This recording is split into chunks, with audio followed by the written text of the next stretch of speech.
Occupational English Test. Listening Test. This test has 3 parts. In each part, you'll hear a number of different extracts.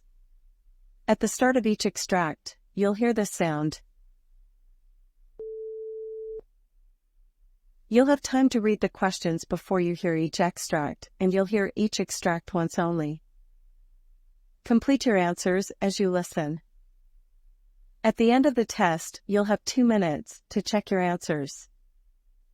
Part A. In this part of the test, you'll hear 2 different extracts. In each extract, a health professional is talking to a patient.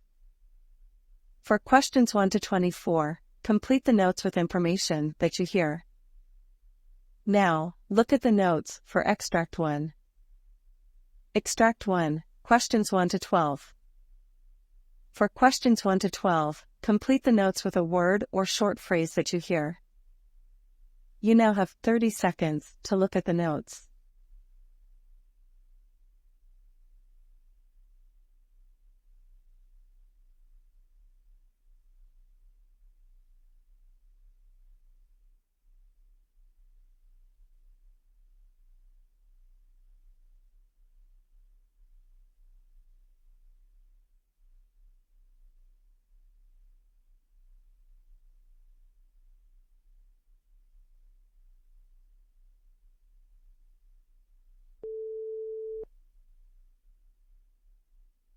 Good morning. How can I help you today? I'm here because I've been experiencing a lot of pain and rash on my skin. I see. Can you please tell me your name and age? My name is Jane, and I'm 45 years old. Okay, Jane. Can you describe the timeline of your symptoms and how they have progressed? Sure. It started with a tingling sensation on my skin a few days ago. Then a rash developed, and now it's very painful. I see. Do you have any past medical history?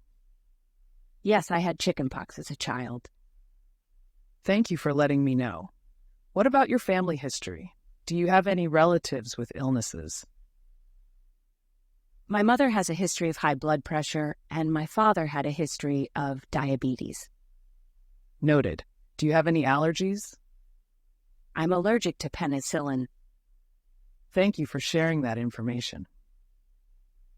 Now, let me perform a physical examination. I will need to take your vital signs. Your blood pressure is 130/80. Your heart rate is 90 beats per minute, and your respiratory rate is 18 breaths per minute.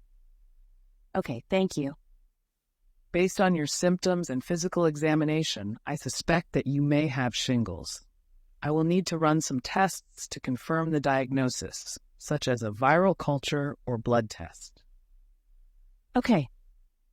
As for nursing management, we will need to provide pain management and closely monitor your symptoms. Treatments may include medications, such as antiviral drugs and pain relievers. I will give you the doses to take. All right. Your discharge plan will depend on the severity of your symptoms and the effectiveness of treatment. I will schedule a follow-up appointment to assess your progress and adjust your treatment plan as necessary. Thank you, doctor. You're welcome, Jane. Let's talk a bit more about your symptoms. You mentioned that the rash is painful. Can you describe the type of pain you're experiencing? It's a burning and throbbing sensation, and it's worse when anything touches the affected area. I see. Have you been experiencing any fever or chills? No, I haven't had a fever or chills. Okay, that's good to know. In terms of your daily routine, has the pain and rash been affecting your ability to work or perform daily activities? Yes, it's been difficult to work and even sleep due to the discomfort. I understand. In addition to medication, there are some home remedies that may help alleviate your symptoms, such as cool compresses and calamine lotion. I'll make sure to provide you with some information on that. Thank you. That would be helpful. Also, since shingles is a contagious viral infection, It's important to avoid contact with individuals who have not had chickenpox or the chickenpox vaccine. It's important to keep the affected area clean and covered to prevent spreading the virus. Understood. Lastly, it's important to monitor for any complications, such as secondary bacterial infections or nerve damage. If you experience any new symptoms or your symptoms worsen, please do not hesitate to contact me. I will definitely keep that in mind. Thank you again, Doctor. You're welcome, Jane. It was a pleasure to assist you. Remember to take your medication as directed and follow up with me in a week's time.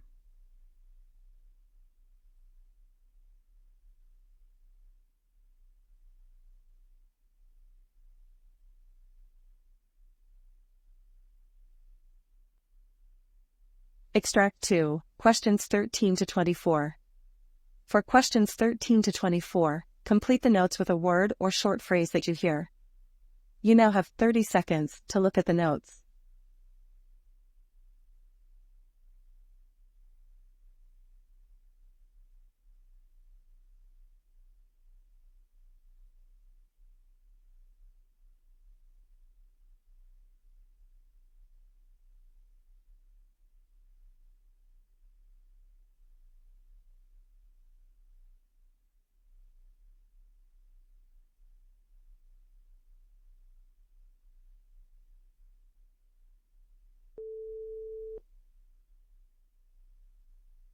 Hello, good afternoon. May I have your name, please?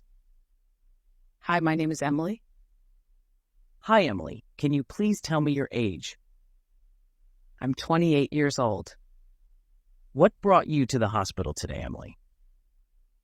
I've been experiencing chest pain and shortness of breath for the past few weeks. It's been getting worse, and it's difficult for me to do any physical activity. Okay, thank you for letting me know.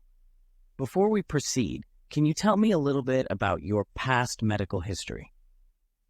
Yes, I have a history of hypertrophic cardiomyopathy. Thank you. And do you have any family history of illness?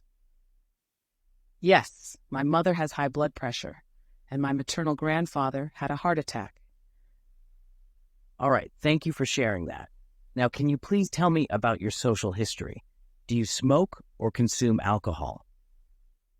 I don't smoke or consume alcohol. Good to know. Do you have any allergies? No, I don't have any allergies. Thank you for the information, Emily.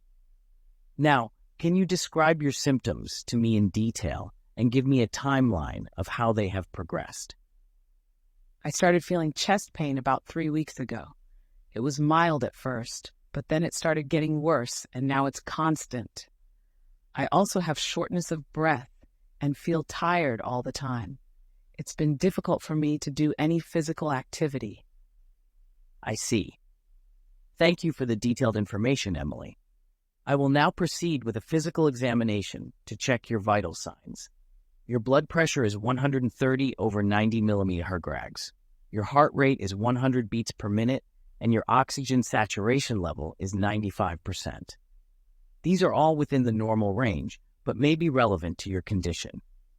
Based on your symptoms and physical examination, I suspect that you may be having a hypertrophic cardiomyopathy episode. I will need to order some investigations such as an echocardiogram and a stress test to confirm the diagnosis. In the meantime, I will prescribe some medication to manage your symptoms and help improve your heart function. You will need to avoid physical activity until further notice. As for your discharge plan, you will need to come back for a follow-up appointment in a week. If there is no improvement, we may need to consider a hospital admission for further treatment. During your stay, we will provide nursing care to ensure that you are comfortable and well taken care of. You will need to follow a strict medication regimen and avoid exposure to anything that could worsen your condition. Thank you, Doctor. I have a few questions before we move forward. Can you please explain to me what hypertrophic cardiomyopathy is and what causes it? Of course, Emily. Hypertrophic cardiomyopathy is a condition where the heart muscle becomes thickened and stiff. This makes it harder for the heart to pump blood to the rest of the body. It can be caused by a genetic mutation, or it may develop spontaneously without a clear cause. Is it a serious condition, doctor? It can be serious, especially if it is not diagnosed and treated early. If left untreated, it can lead to heart failure, arrhythmias, and sudden cardiac death. However, with proper treatment and management, most people with hypertrophic cardiomyopathy can lead normal lives. Okay, thank you for explaining that to me. Can you also tell me more about the medications you are going to prescribe and their possible side effects? Sure, Emily. I am going to prescribe beta blockers and calcium channel blockers to help manage your symptoms and improve your heart function. These medications work by slowing down the heart rate and reducing the force of the heart's contractions. The most common side effects of these medications include fatigue, dizziness, and low blood pressure. However, if you experience any other unusual symptoms, you should let me know right away. Okay, I understand. What about the tests that you're going to order, doctor? What will they tell us? The echocardiogram is a test that uses sound waves to create images of your heart. It will help us determine the thickness of your heart muscle and identify any abnormalities in your heart's structure and function.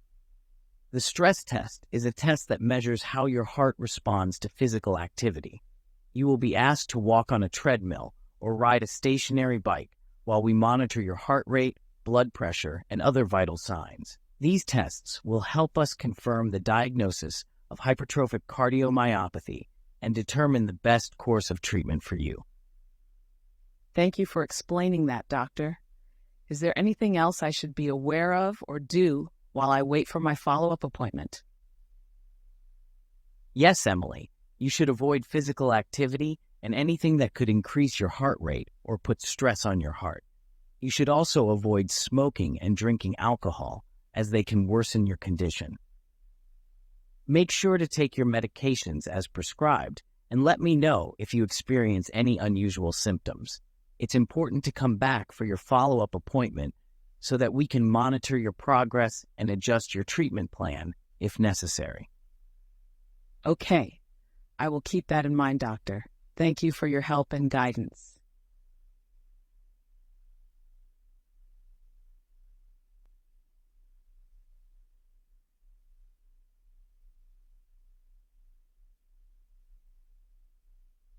That is the end of Part A.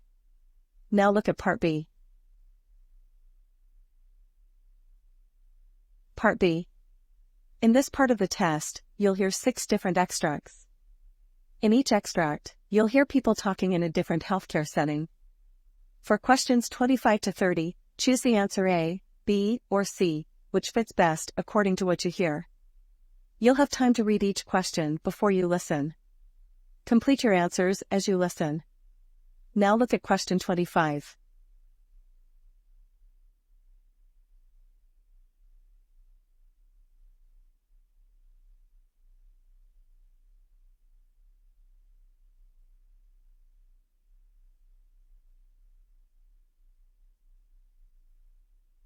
Good morning, Mr. Smith. I see from your records that you've been experiencing high blood pressure. How long have you been dealing with this issue? Hello. Yes, my blood pressure has been high for a few months now, and I'm concerned about the implications it could have on my health. I understand. High blood pressure, also known as hypertension, can lead to a range of health problems. Can you tell me about your lifestyle habits, such as your diet and exercise routine? I don't exercise as much as I should, and I know I could eat healthier. I do have a tendency to consume a lot of salty foods, which I've heard can contribute to high blood pressure. Yes, a high-salt diet can certainly be a contributing factor. It's important to make changes to your lifestyle habits to help manage your blood pressure. Have you considered working with a nutritionist or a personal trainer to develop a plan? I haven't thought about it, but I'm open to suggestions. I can refer you to a nutritionist or a personal trainer who can work with you to develop a plan that suits your needs and lifestyle.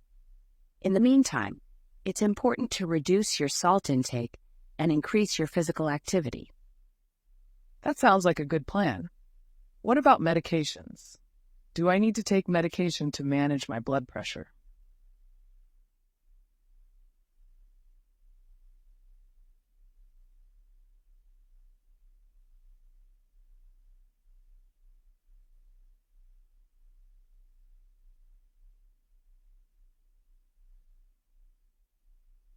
Now look at question 26.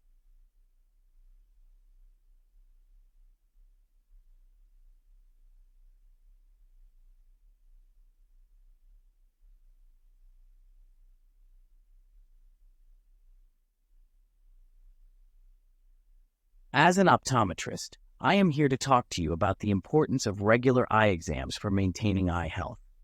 Many people often underestimate the value of taking care of their eyes until something goes wrong.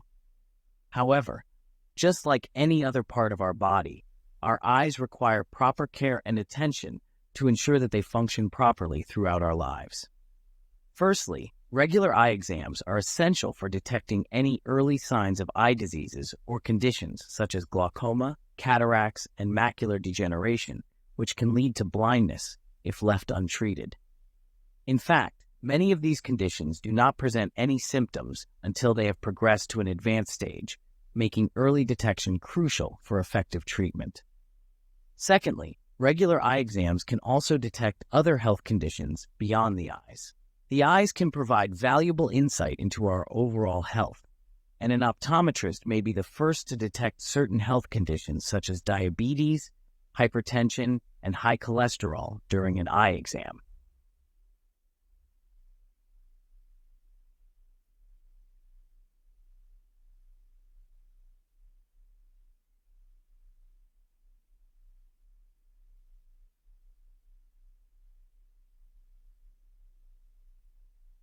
Now look at question 27.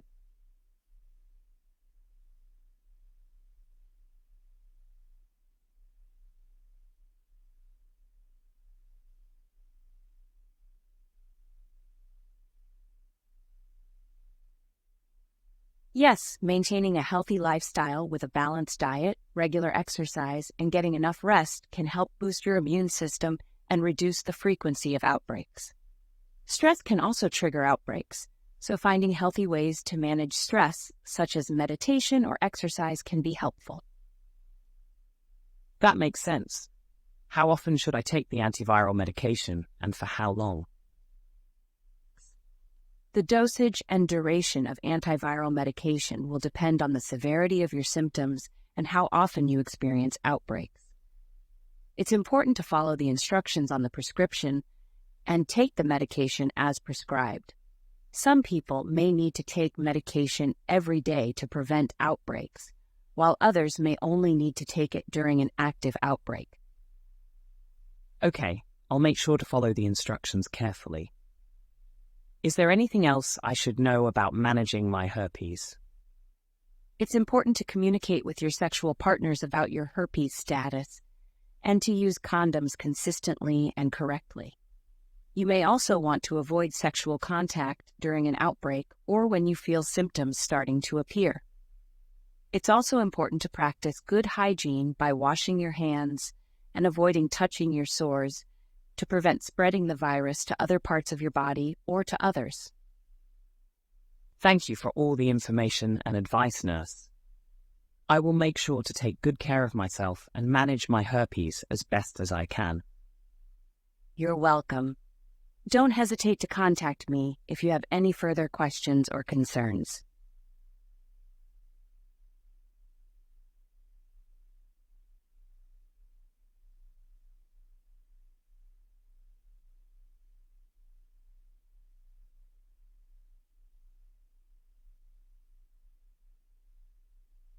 Now look at question 28.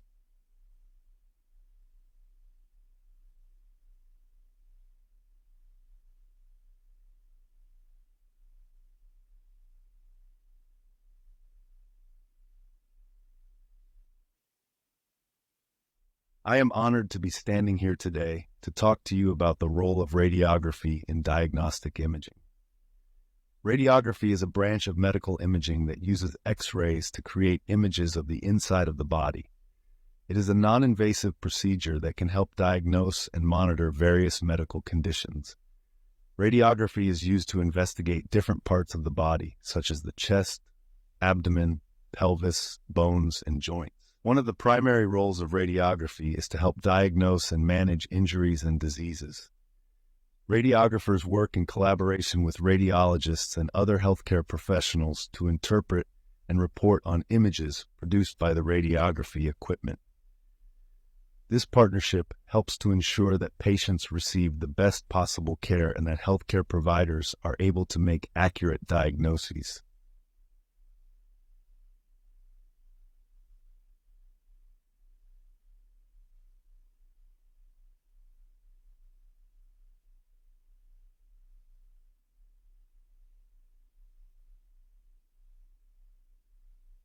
Now look at question 29.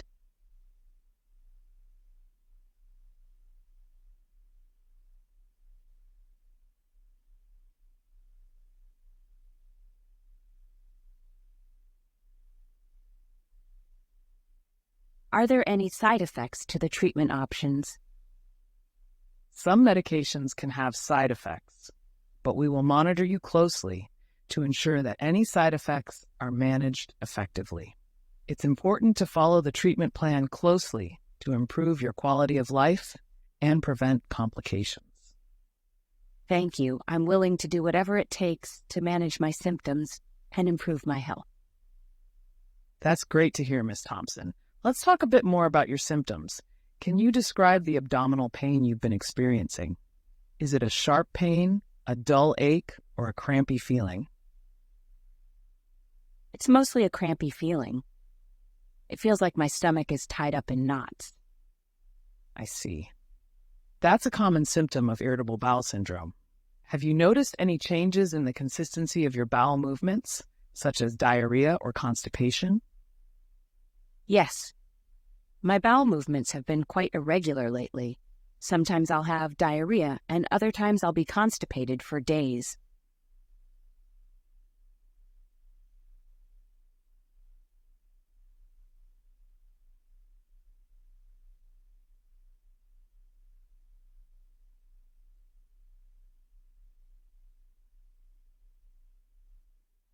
Now look at question 30.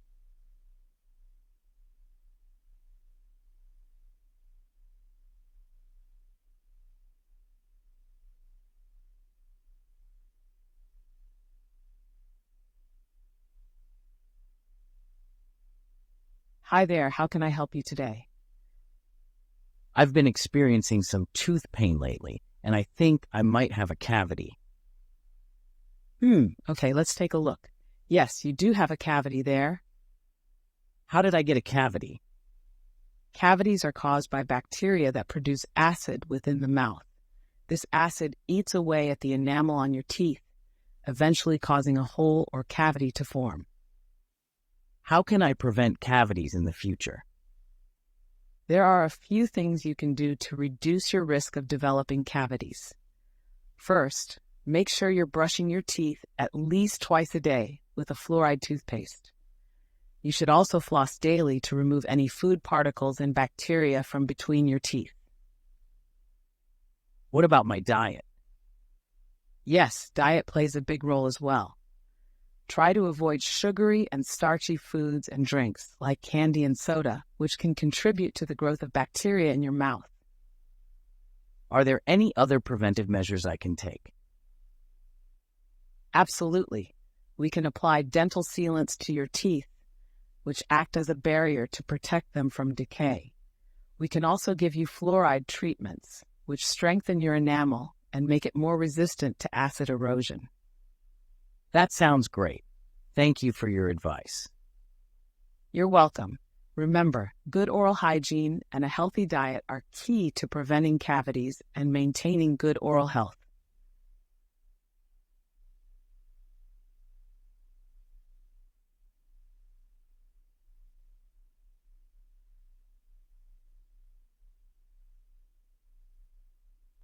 That is the end of Part B.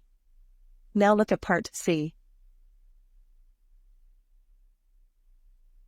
Part C.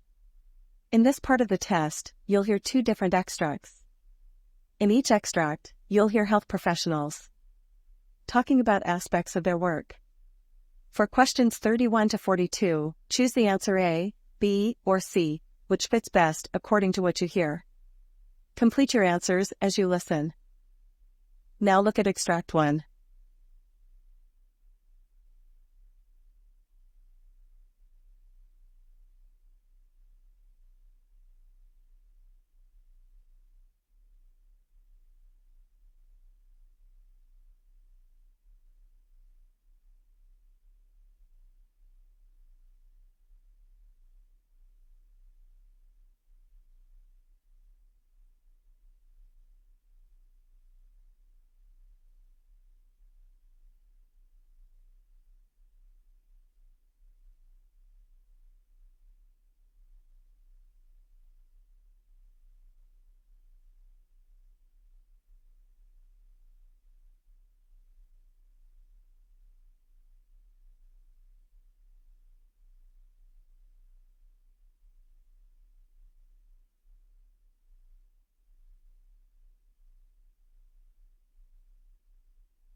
Today we're talking to Dr. Andrew Lee, a nephrologist and expert in acute kidney injury in the USA.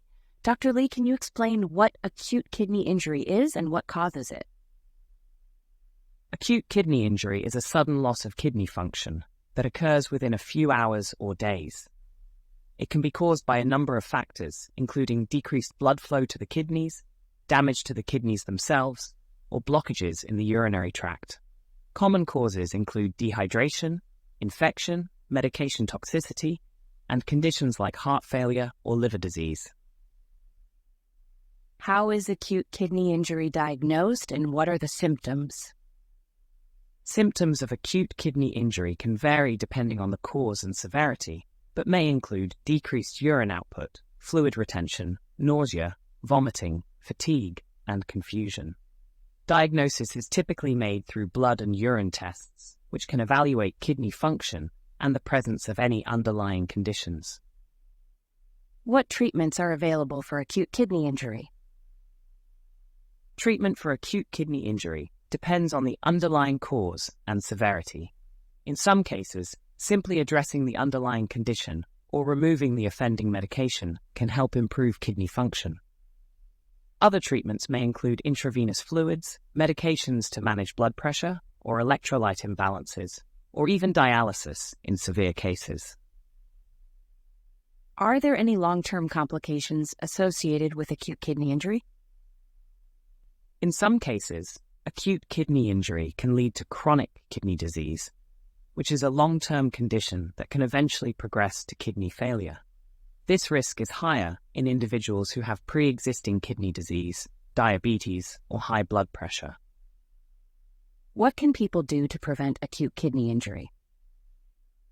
The best way to prevent acute kidney injury is to maintain a healthy lifestyle and manage any underlying medical conditions, like high blood pressure or diabetes. Avoiding medications that can harm the kidneys, staying hydrated, and seeking prompt treatment for infections or other illnesses can also help reduce the risk of developing acute kidney injury. Can you share a case study of someone who has experienced acute kidney injury? Yes, I recently saw a patient, let's call her Mary, who presented with severe dehydration and fatigue. After running some tests, we discovered that she had developed acute kidney injury due to dehydration. We immediately started her on intravenous fluids and monitored her kidney function closely. Within a few days, her kidney function had improved, and she was able to return home with instructions to stay well hydrated and avoid dehydration in the future. What advice do you have for individuals who may be at risk for acute kidney injury? If you are at risk for acute kidney injury, it's important to be proactive in managing your health and seeking prompt treatment for any illnesses or conditions that can harm your kidneys. Staying hydrated, avoiding medications that can harm the kidneys, and maintaining a healthy lifestyle can also help reduce your risk. If you experience any symptoms of acute kidney injury, like decreased urine output or fluid retention, it's important to seek medical attention immediately. Thank you, Dr. Lee. Can you elaborate on some of the underlying medical conditions that can lead to acute kidney injury? Certainly. High blood pressure, diabetes, and heart failure are some of the most common medical conditions that can lead to acute kidney injury. In these conditions, the kidneys may not receive enough blood flow to function properly, or the underlying disease process may directly damage the kidneys. You mentioned earlier that dehydration can be a cause of acute kidney injury. How much water should people be drinking to avoid dehydration? The amount of water someone needs can vary based on factors like age, weight, and activity level, but a general rule of thumb is to drink at least 8 cups, 64 ounces of water per day. People who are more active or live in warmer climates may need to drink more to stay hydrated. Are there any medications that people should be cautious about taking to avoid acute kidney injury?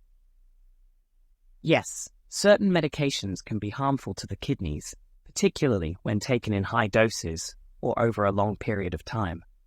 Non-steroidal anti-inflammatory drugs, NSAIDs, like ibuprofen and naproxen, for example, can cause kidney damage when taken in excess.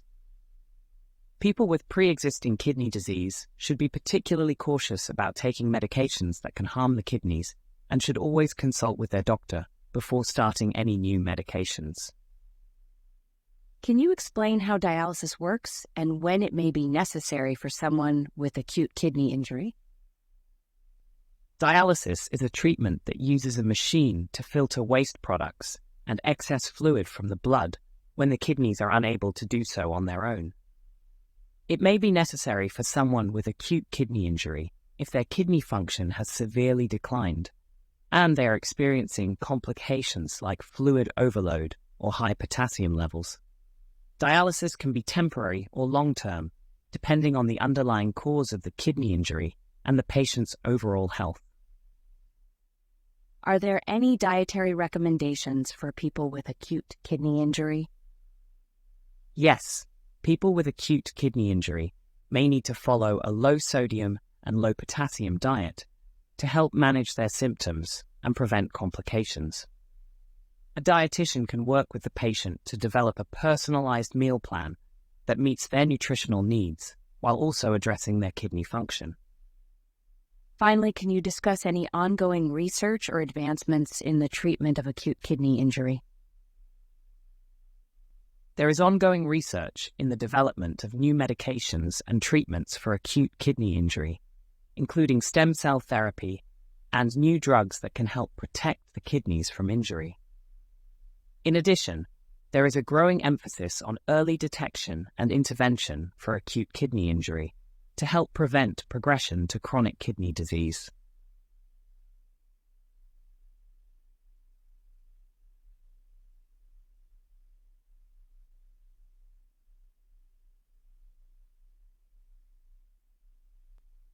Now look at Extract 2. Extract 2, questions 37 to 42. You now have 90 seconds to read questions 37 to 42.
Hereditary hemochromatosis, also known as HFE-related hemochromatosis, is an inherited disorder that causes the body to absorb too much iron from the diet. Iron is essential for survival as it helps to create hemoglobin in the red blood cells, which carries oxygen to the rest of the body. However, too much iron can be toxic and cause a number of serious health problems.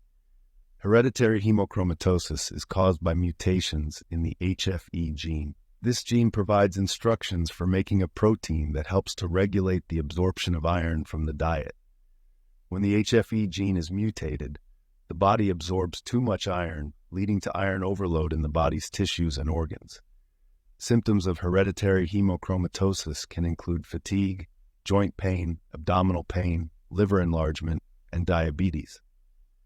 These symptoms may not appear until a person is in their 40s or 50s, although some people may experience symptoms earlier in life.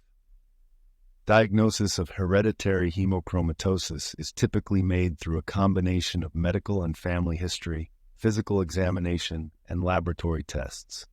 Blood tests can evaluate iron levels in the blood, as well as measure the amount of iron stored in the body's tissues. Genetic testing can also be useful in confirming a diagnosis. Treatment for hereditary hemochromatosis typically involves phlebotomy or blood removal. This process involves regularly removing a small amount of blood from the body, which helps to lower iron levels. In some cases, this may be done as often as once a week. Over time, this can help to reduce iron levels and alleviate symptoms. It is important to note that hereditary hemochromatosis is a serious condition that can lead to a number of complications if left untreated. These can include liver damage, diabetes, heart disease, and cancer. Therefore, early diagnosis and treatment are critical for managing the condition and reducing the risk of these complications. For those with hereditary hemochromatosis, diet can also play a key role in managing the condition. Foods that are high in iron, such as red meat and organ meats, should be limited or avoided. Vitamin C supplements should also be avoided, as they can enhance iron absorption. In addition, it is important for individuals with hereditary hemochromatosis to seek genetic counseling if they are planning to have children. This can help to identify potential carriers of the condition and allow them to make informed decisions about their family planning options. To illustrate the key points, I would like to share with you a case study of a patient with hereditary hemochromatosis. John, a 45-year-old man, initially presented with joint pain and fatigue. His symptoms worsened over time, and he also developed abdominal pain and an enlarged liver.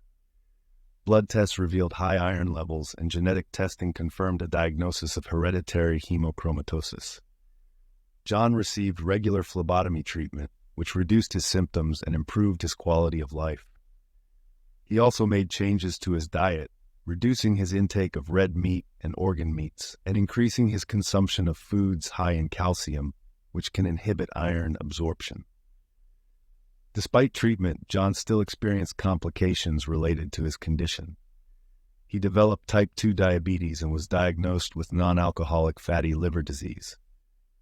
However, with ongoing management, his symptoms were controlled and he was able to live a relatively normal life. He sought genetic counseling and learned that he was a carrier of the condition, which helped to inform his family planning decisions.